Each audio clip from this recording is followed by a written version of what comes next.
pull it off, unbelievable. That'll be 4 champs, 2 interims and 2 legit, well 3 legit now with Tom being promoted from the UK that have become champions. And for Justin Gaethje, this is the final go. This is the final crack of the whip. The man's had 2 title fights in the past, Charles Oliveira to Khabib Nurmagomedov, and now he gets to go up against Paddy.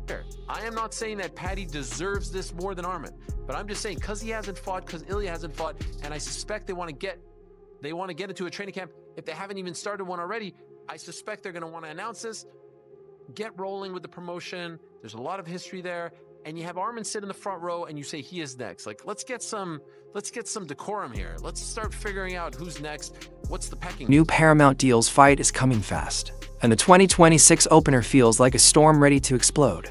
As Justin Gaethje prepares to face Paddy Pimblett for the interim lightweight title, Tony Ferguson wasted no time sharing his opinion. He said Justin has been through tougher wars, carried heavier pressure, and walked through more fire than Paddy can imagine.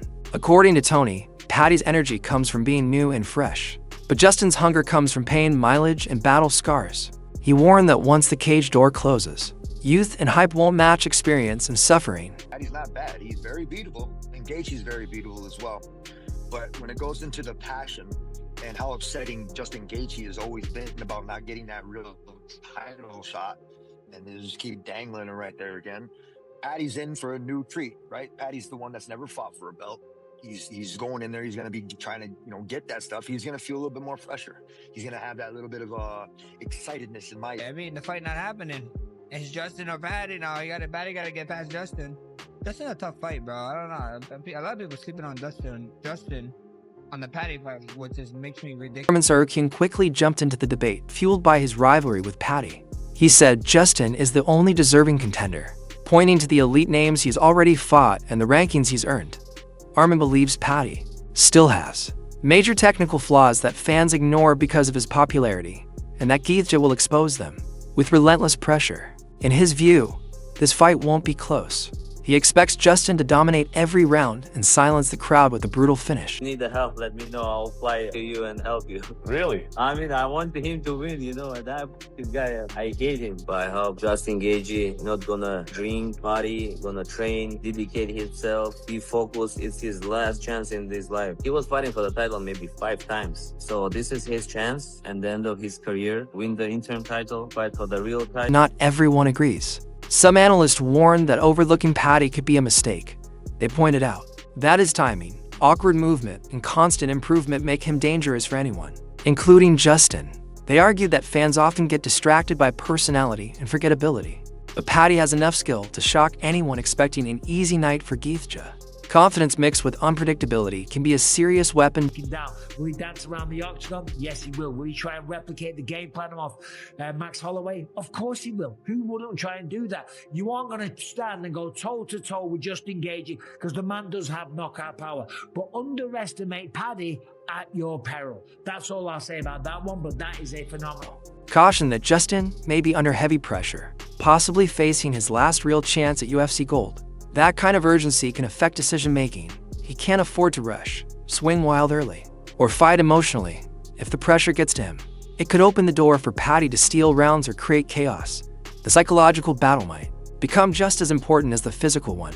He can pull it off, unbelievable. That'll be 4 champs, 2 interims and 2 legit, well 3 legit now with Tom being promoted from the UK that have become champions. And for Justin Gaethje, this is the final go. This is the final crack of the whip. The man's had 2 title fights in the past. One MMA analyst even picked Paddy to win, saying his cardio, scrambling ability, and wild pace could drag Gaethje into messy exchanges where youth and speed matter most.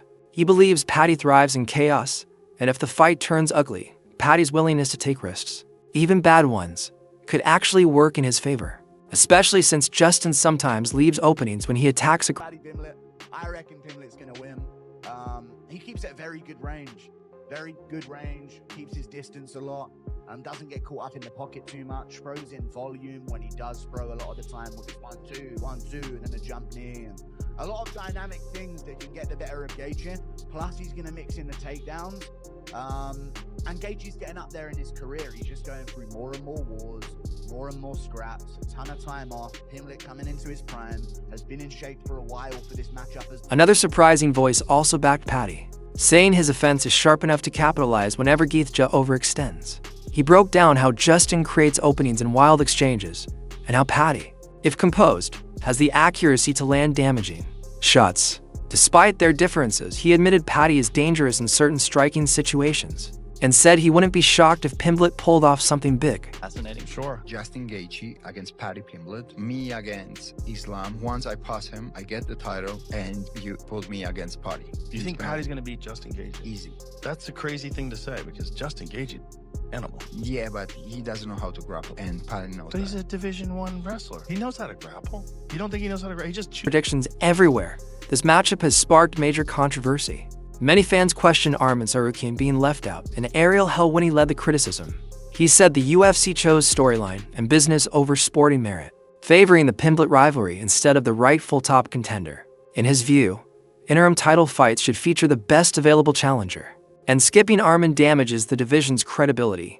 I am not saying that Paddy deserves this more than Arman, but I'm just saying because he hasn't fought, because Ilya hasn't fought, and I suspect they want to get into a training camp. If they haven't even started one already, I suspect they're going to want to announce this, get rolling with the promotion. There's a lot of history there, and you have Arman sit in the front row, and you say he is next. Like, let's get some decorum here. Let's start figuring out who's next. What's the pecking? Went further, saying rankings lose meaning when they're ignored for marketing.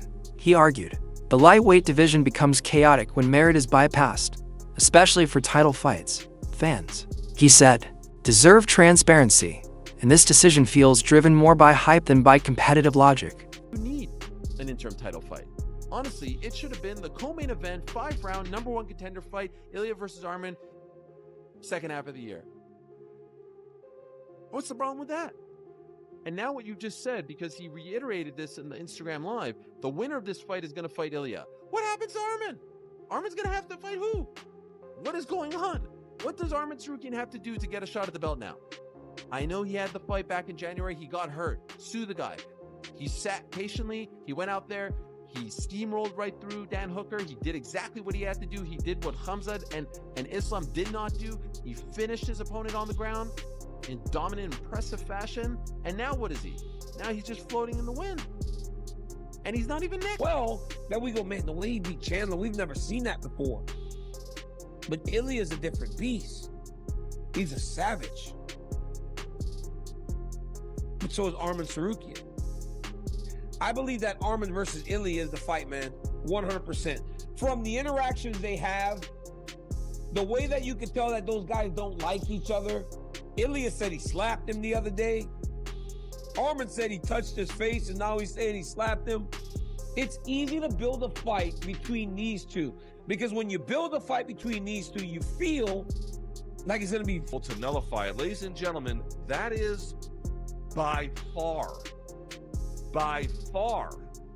the best performance of Arman Tsarukyan's career. We hadn't seen him since April of 2024. We were supposed to see him at the beginning of this year. It all fell apart. I don't know what happened. Back injury, bad weight cut, whatever the actual reason was, I don't know.